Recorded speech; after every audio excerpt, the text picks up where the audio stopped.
At 5:52 a.m. on August 19, 1944, 17-year-old Camille Dubois stood on a rooftop in Chartres, France, holding a child's hand mirror she'd found in bombed-out rubble, angling it to catch the rising sun. 17 years old, 9 months in the resistance, 6 confirmed kills assisting Allied snipers. 0 times she'd used reflected light as a tactical weapon. The local resistance commander called it a child playing with toys. The Free French liaison officer called it the most idiotic thing I've seen a girl attempt. But in the medieval streets of Chartres, SS snipers were killing American soldiers from hidden positions the Allies couldn't locate, and standard counter-sniper doctrine wasn't working. The problem was systematic. Allied doctrine required counter-snipers to wait for muzzle flash, identify position, range, and fire. 22 seconds on average. SS snipers fired from inside buildings, through cracked shutters, broken windows, holes in walls. No muzzle flash visible, no smoke. Just death from invisible positions. American soldiers would advance. Someone would fall, and nobody knew where the shot came from. Doctrine required identifying the shooter's location before engaging. 14 seconds to spot, 8 more to engage. SS snipers fired once, pulled back from the window, waited. 15 seconds, and they were invisible again. The math was killing Americans. Lieutenant Thomas Weber, 2nd Armored Division, died on August 13th, following doctrine perfectly. Took cover after sniper fire, observed buildings for muzzle flash, called for counter-sniper support. The 2nd SS sniper, the one Weber never saw, shot him while he was scanning for the first one. Sergeant James McKinley died on August 15th, following doctrine perfectly. Heard a shot, identified probable building, moved to flanking position. The sniper had already relocated to a different window. McKinley never saw the shooter.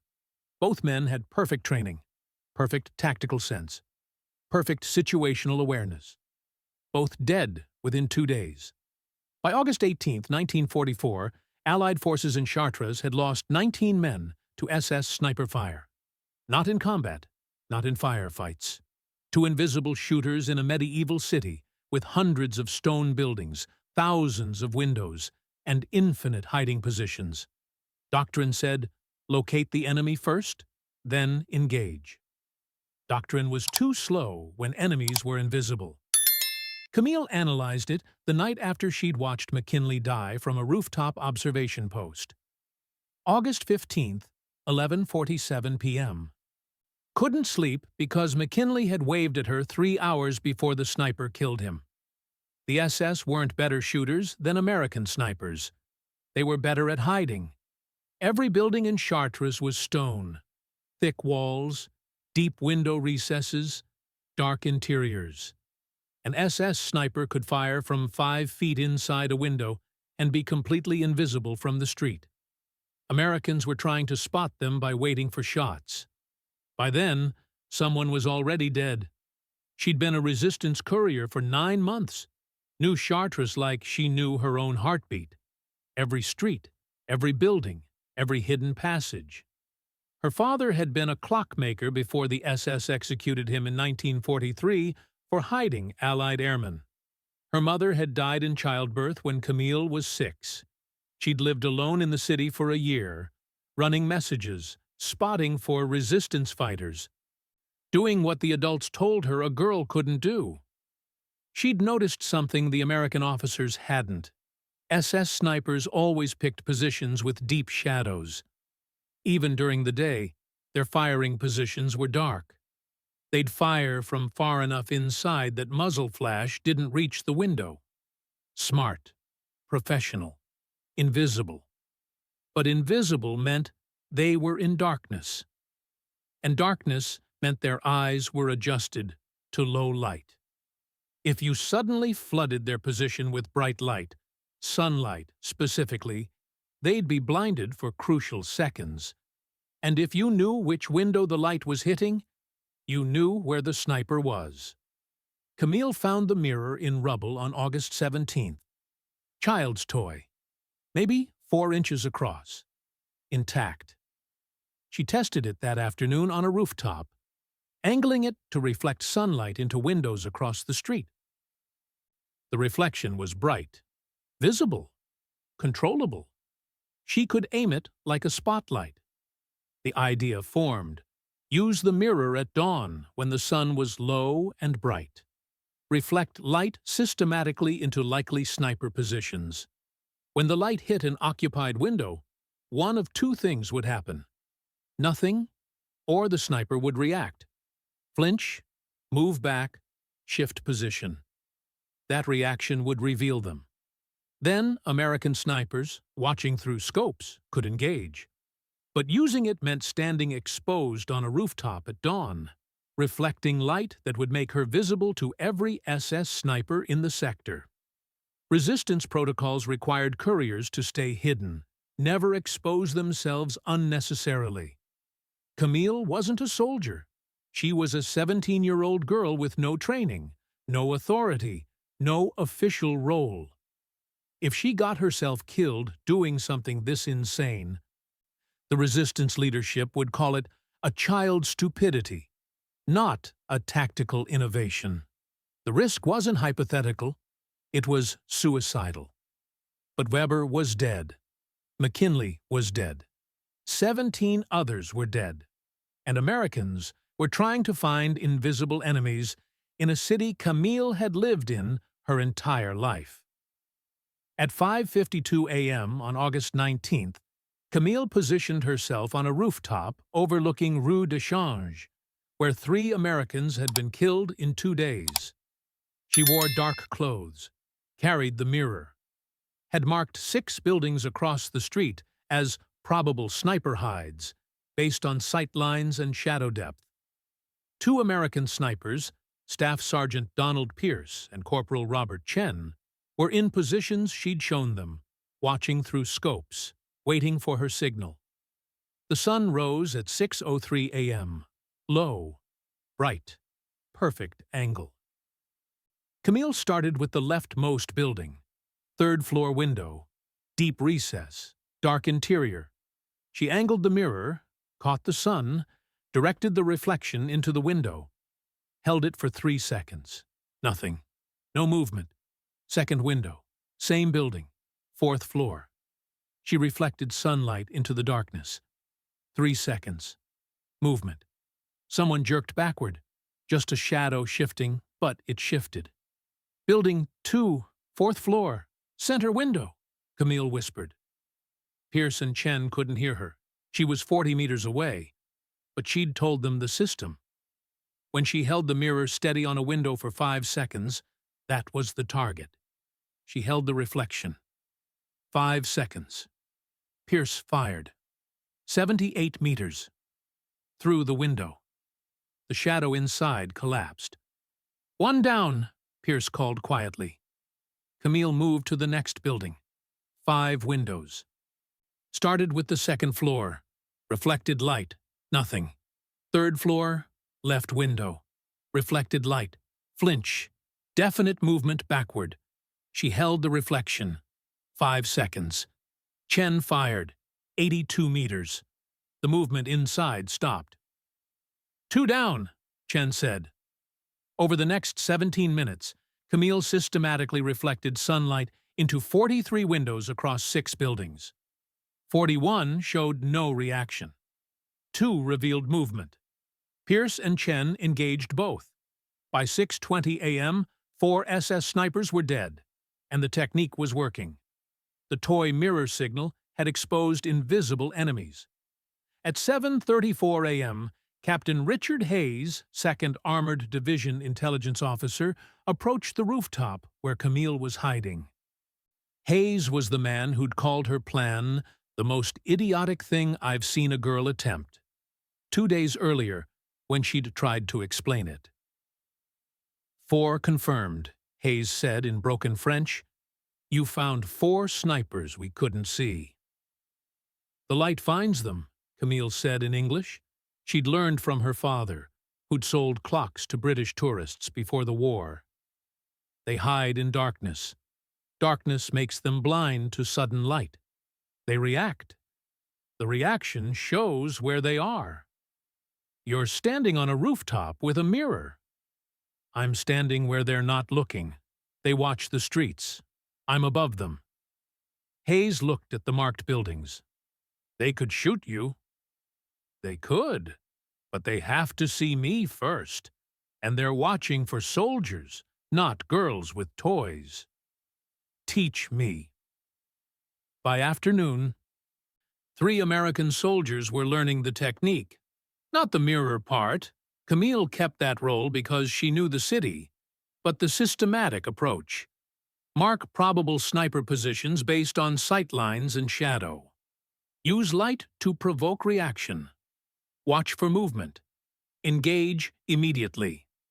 By evening, the word spread through 2nd Armored Division. The French girl with the mirror was finding snipers. By morning, they had a coordinated plan. August the 20th, 5:58 a.m. Camille positioned on a different rooftop, northern sector of Chartres. 4 American sniper teams in overwatch positions. She'd marked 11 probable sniper locations in 5 buildings. Sunrise at 6:04 a.m. She started systematically. Building 1. 6 windows. Reflected light into each. 4th window, 3rd floor. Movement. Held the reflection. Staff Sergeant Pierce fired. 91 meters. Hit. Building 2. 8 windows. 5th window, 2nd floor. Flinch when light hit. Held reflection. Corporal Chen fired. 76 meters. Hit. Building 3. 4 windows. 2nd window, top floor. Definite backward movement. Held reflection. Private First Class Eugene Cartwright fired. 103 meters. Hit. August 21st, 6:12 a.m. Eastern Sector. Camille found 3 more SS snipers using the mirror technique. All 3 eliminated by American counter-snipers within seconds of being revealed. Average time from light reflection to kill. 11 seconds. Before the mirror, SS snipers operated invisibly for hours, killed multiple Americans before being located. After the mirror, SS snipers exposed within seconds, eliminated before firing a shot. The numbers told the story. Before toy mirror signal, 19 Americans dead in 6 days. 0 SS snipers located and eliminated. Sniper positions unknown. After toy mirror signal, 1 American dead in 3 days, unrelated incident. 10 SS snipers eliminated. Multiple positions identified and cleared. The technique didn't just help Americans find snipers, it made SS positions untenable. On August 22nd, Major William Bradford, 2nd Armored Division Operations Officer, called Camille to a briefing.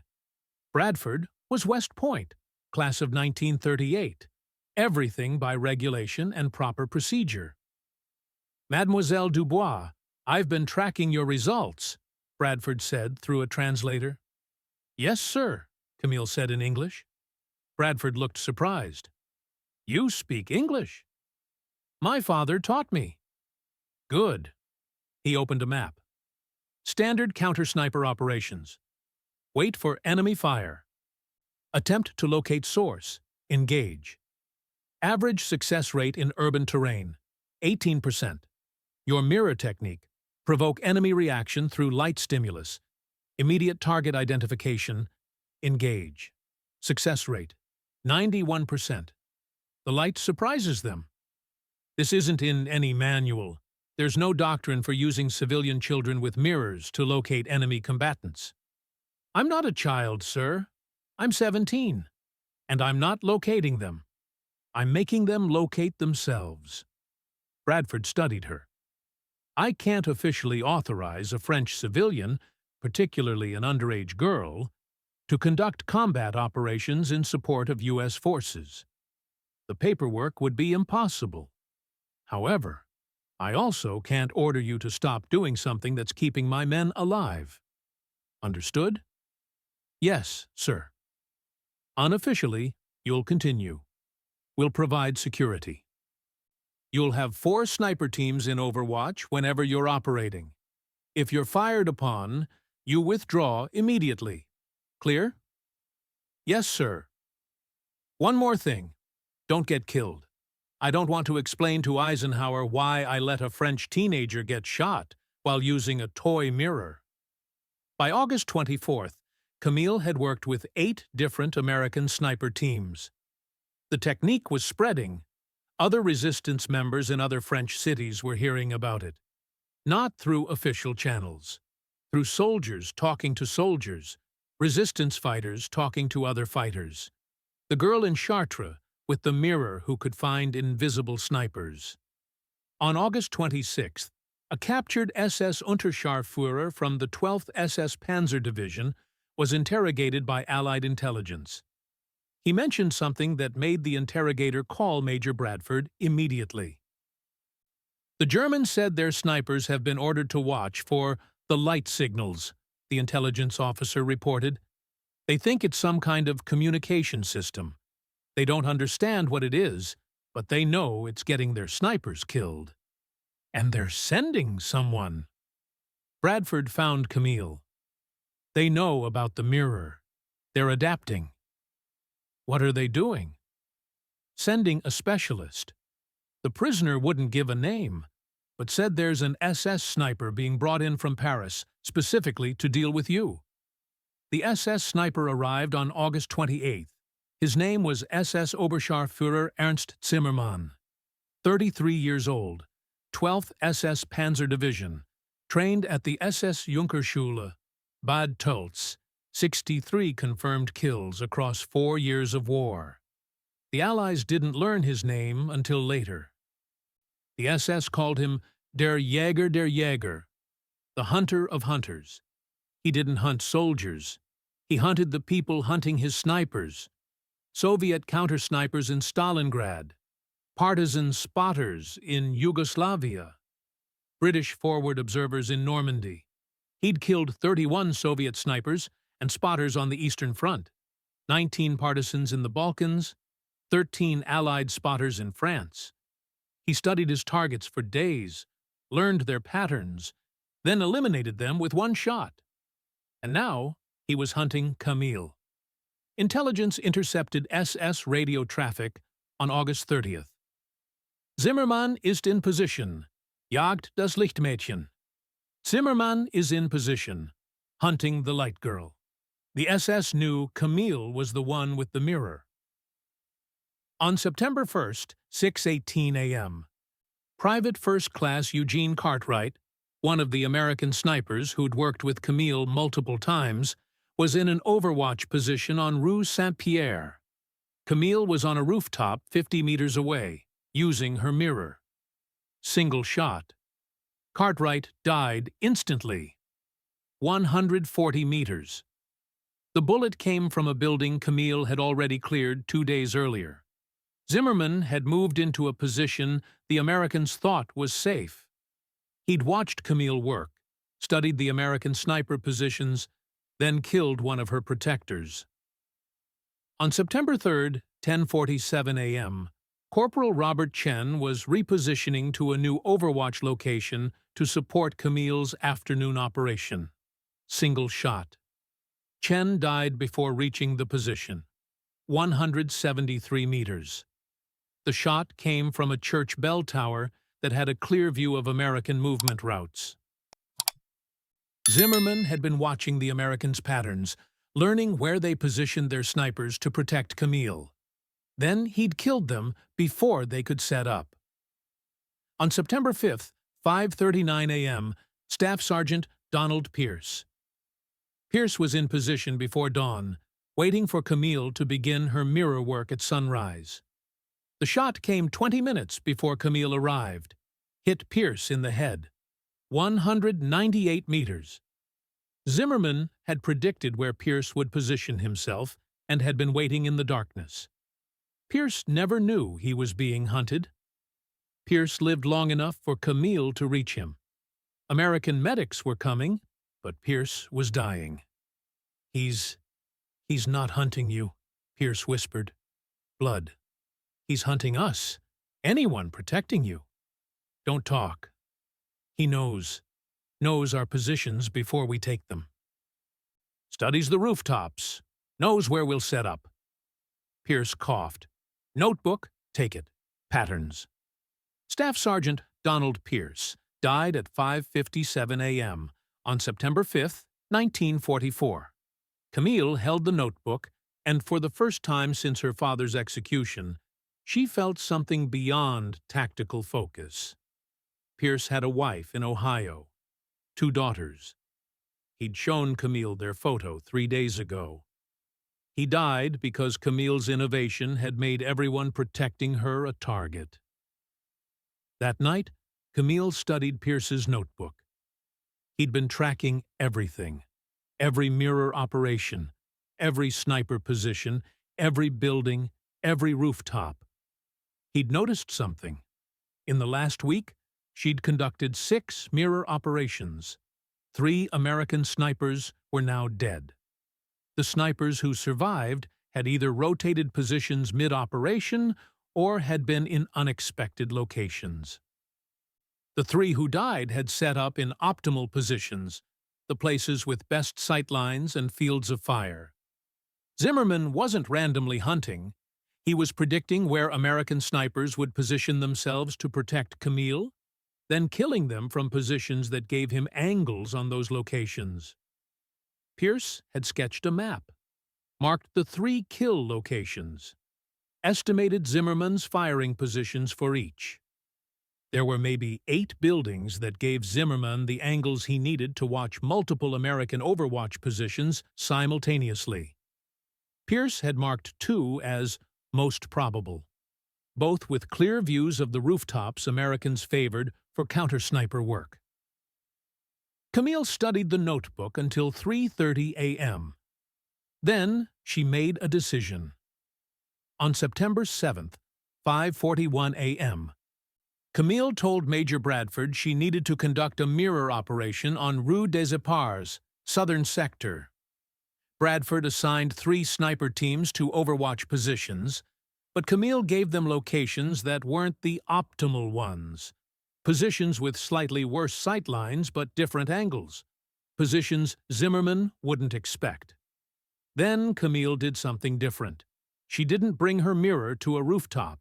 She brought it to a second-floor window, in a building that gave her a view of one of Pierce's marked most probable Zimmerman positions, a church bell tower 240 meters away.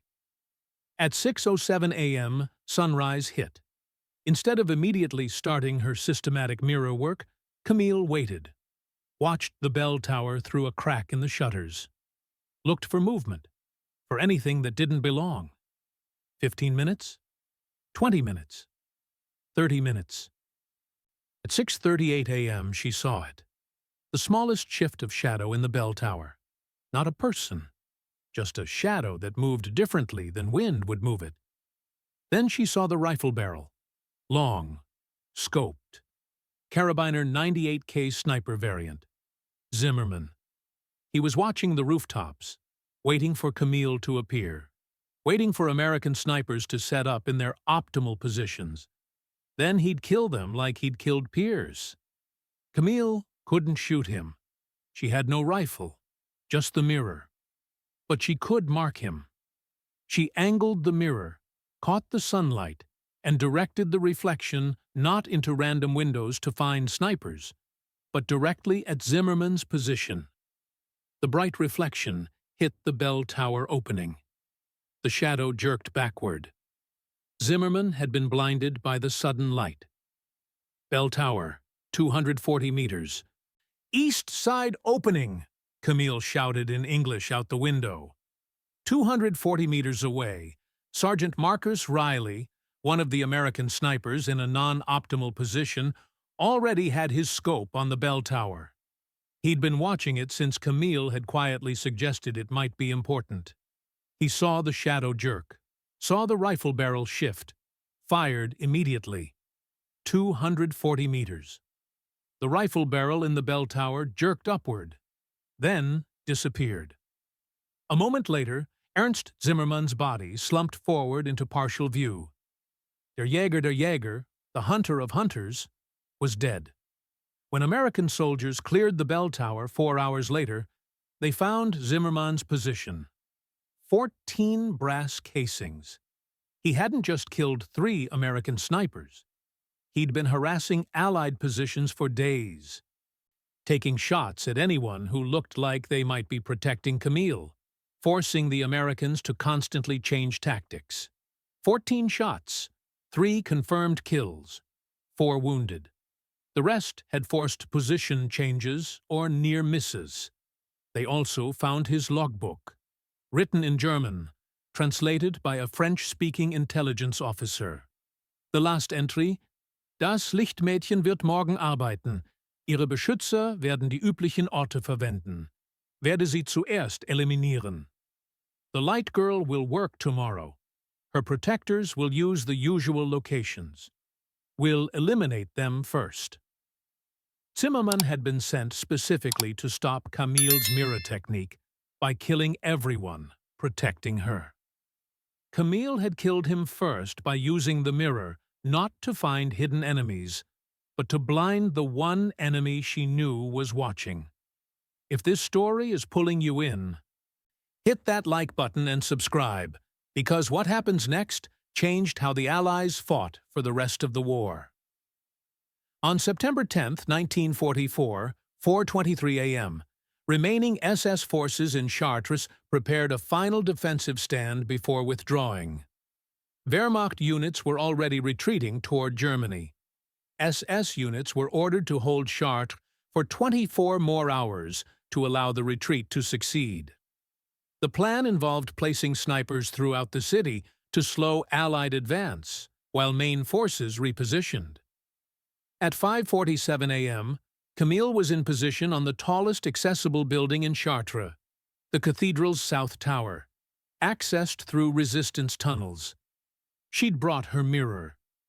6 American sniper teams were positioned throughout the city, in locations she'd carefully selected. Major Bradford had authorized a coordinated operation. Camille would systematically sweep every building in the city center with reflected sunlight. Any SS sniper who reacted would be marked and engaged. Dawn broke at 6:04 a.m. Perfect conditions: clear sky, low sun, bright light. Camille began systematically. She'd divided the city center into 12 sectors. Started with Sector 1, 15 buildings, 87 windows with probable sight lines. She reflected light into each window, 3 seconds per window. Held for 5 seconds if movement detected. First building, 7 windows. 4th window, 3rd floor. Flinch. Held reflection. Sergeant Riley fired. 112 meters. Hit. 2nd building, 11 windows. 9th window, top floor. Shadow shifted backward. Held reflection. Corporal David Murphy fired. 98 meters. Hit. 3rd building, 6 windows, no reactions. 4th building, 9 windows. 2nd window, 2nd floor. Definite movement. Held reflection. Private First Class James Kowalski fired. 134 meters. Hit. Camille worked systematically for 2 hours and 47 minutes.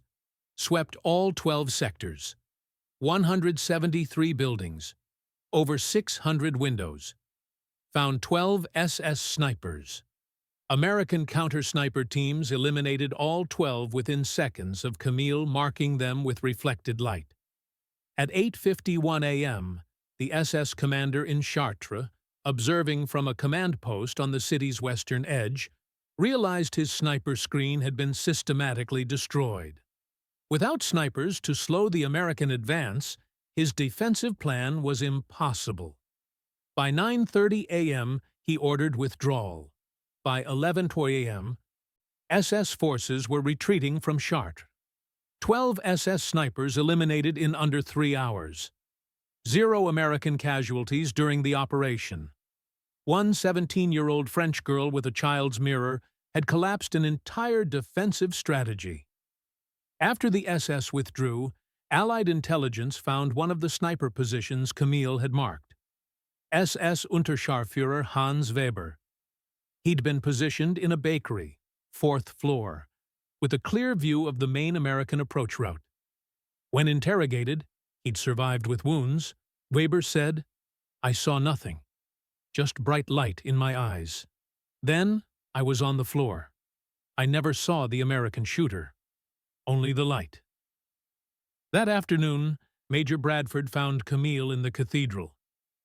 12 snipers, under 3 hours. "You did in one morning what would have taken us 3 days and cost us 50 men. The light did it," Camille said. "I just pointed it. You saved lives today. American lives, French lives.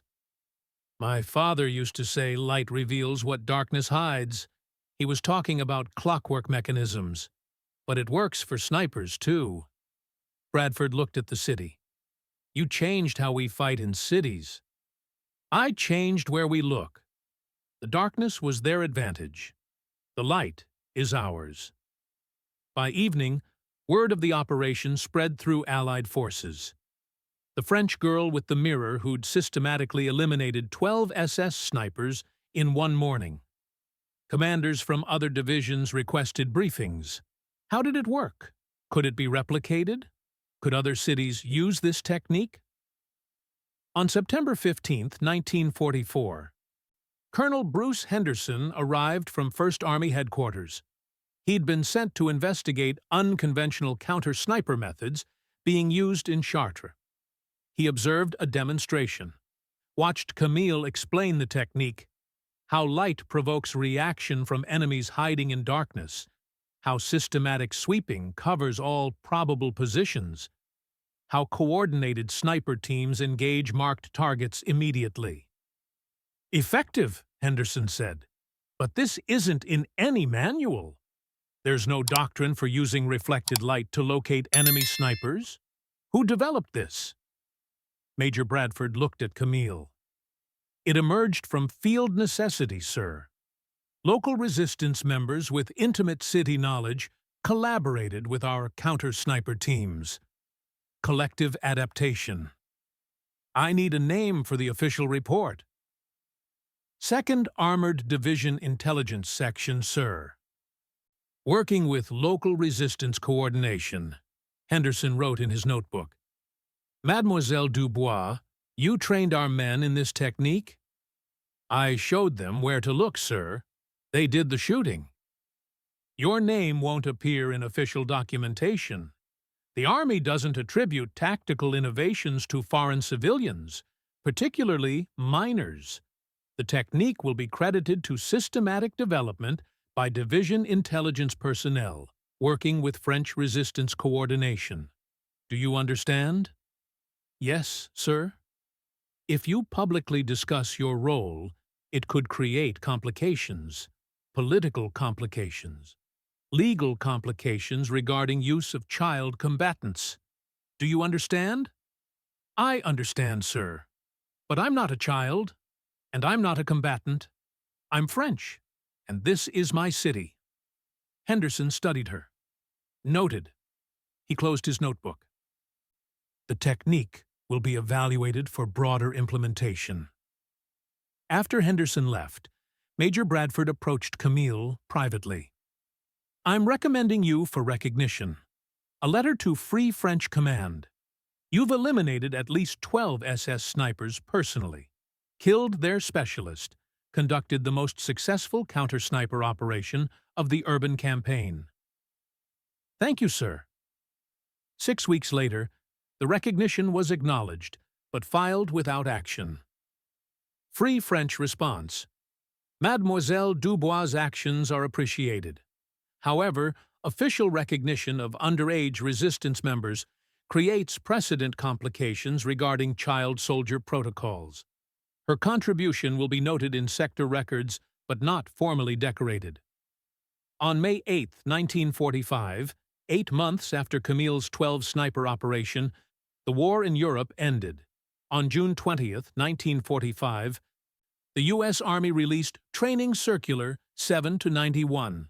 Urban Counter-Sniper Operations, Supplemental Techniques. Section 6.3. Light-Based Position Identification. The manual described the technique in detail, how to use reflected sunlight to provoke reaction from concealed snipers, how to systematically sweep buildings, how to coordinate with counter-sniper teams, expected reaction types, recommended engagement protocols.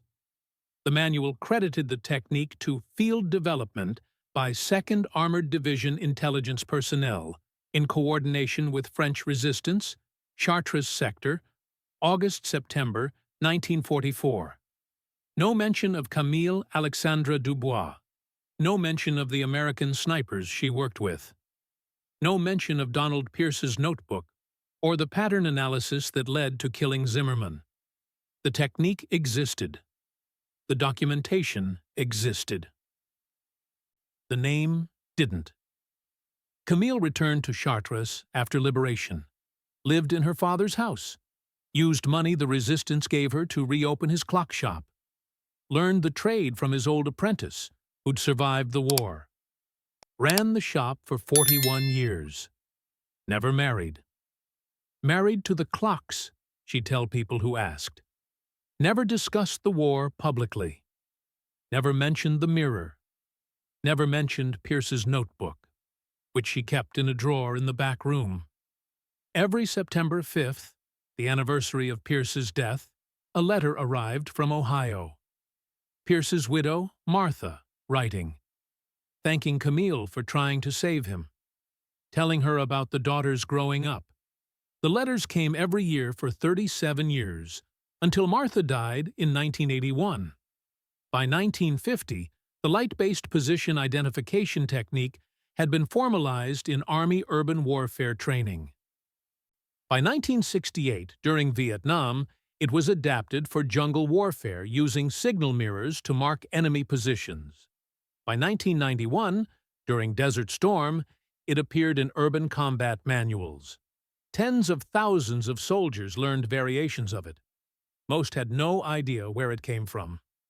Instructors taught it as reflection technique, developed during Field Analysis, European Theater, 1944. No name, no story, just procedure. In 2004, a French military historian named Dr. Sophie Laurent was researching overlooked resistance contributions for a book on women in the French underground.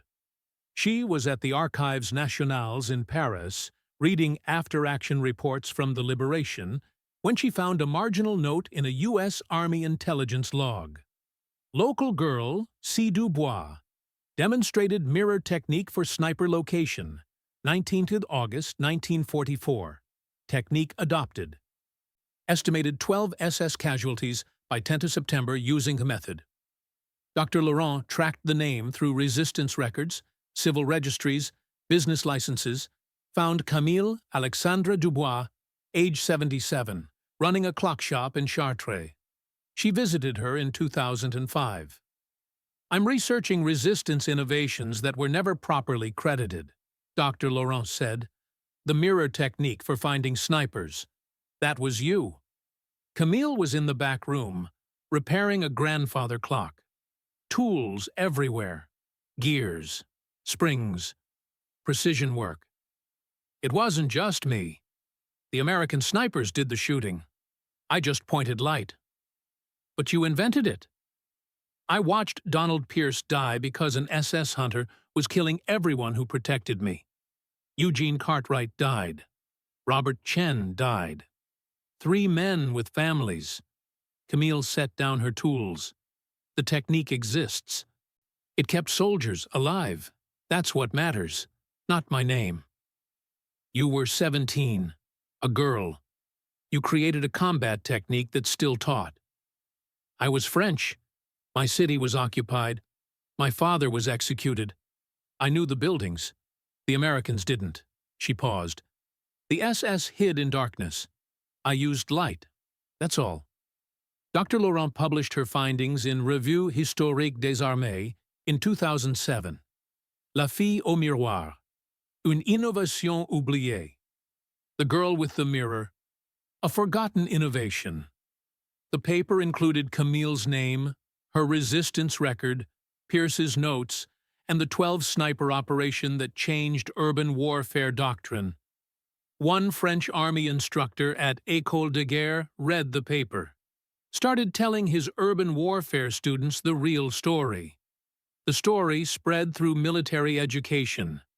Some courses started mentioning Camille's name. Not officially, just verbally during practical exercises. The person who figured this out was Camille Dubois, Chartres, 1944. She was 17.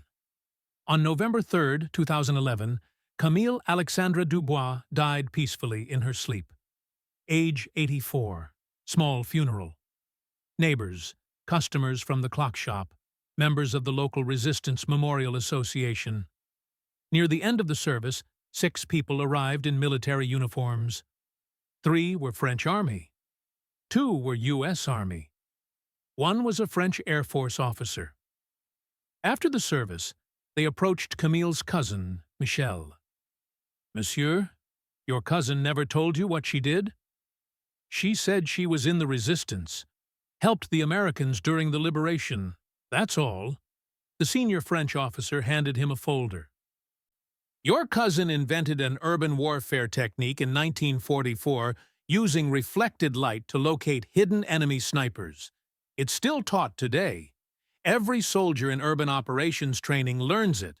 Most don't know where it came from, but some of us do." Michel opened the folder.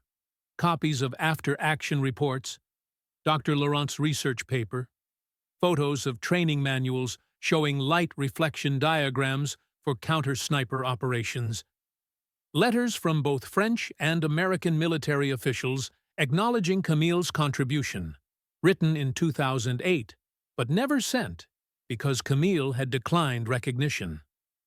"She never told us," Michel said. "She wouldn't. But you should know. She saved lives. Still is." Today, French Army Field Manual TTA 150, Urban Operations Doctrine, includes light-based position identification as standard counter-sniper technique. Section 7, phare. Utilisation de la lumière pour identification de position. The manual still doesn't mention Camille Alexandra Dubois by name. The technique is attributed to Développement Tactique, Théâtre Européen, 1944. Tactical Development, European Theatre, 1944. At the Musée de la Libération in Paris, there's a display on urban warfare during the liberation. It includes a replica of a Chartres street, a case showing weapons and equipment used during the campaign, and a placard describing tactical innovations developed during urban fighting.